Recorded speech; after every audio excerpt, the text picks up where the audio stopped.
La vaccination contre la Covid-19 revient dans l'actualité. De plus en plus de témoignages se font entendre au sujet du développement de pathologies après vaccination. Dans l'Allier, une association a été créée, association d'aide aux victimes directes ou indirectes de la Covid-19. Son président s'appelle Mathieu Dubois. Delphine Cros et Romy Walchuk l'ont rencontré aujourd'hui. Regardez.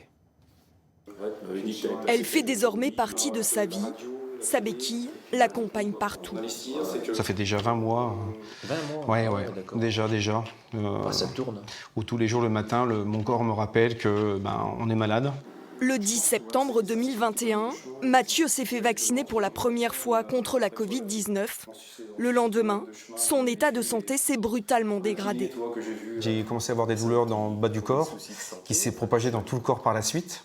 Donc des douleurs, des spasmes, des fourmillements, des brûlures, des raideurs, beaucoup de douleurs, énormément de fatigue. J'ai jamais eu de soucis de santé particuliers avant tout ça. Et du jour au lendemain, vous marchez pratiquement plus. On se dit qu'il y a forcément quelque chose qui est lié avec cette injection.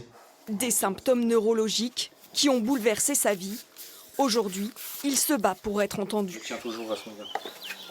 Je ne suis pas anti-vax, je ne suis pas complotiste. Je crois à la science. Il ne faut pas oublier qu'une injection, c'est un médicament. Donc on sait que chaque médicament, il peut avoir un effet secondaire. Donc là, effectivement, tant mieux si ça peut aider beaucoup de gens et c'est le but. Mais on fait partie malheureusement d'une minorité où aujourd'hui, on n'est pas reconnu, on est mis de côté. Alors il a décidé, avec d'autres personnes dans la même situation que lui, de créer une association de victimes de la Covid-19. La première réunion, on était 25 personnes. Là, on va tabler sur 60, 70. On est 80 dans l'association. On a des contacts partout en France, même dans les dom-toms. Donc on se rend compte qu'en fait, il y a beaucoup de gens qui sont concernés, et de tout âge, je tiens à le préciser. L'association accompagne aussi les Covid longs. Tous comptent bien faire reconnaître leur souffrance, mais leur combat ne fait que commencer. En fait, on en a parlé.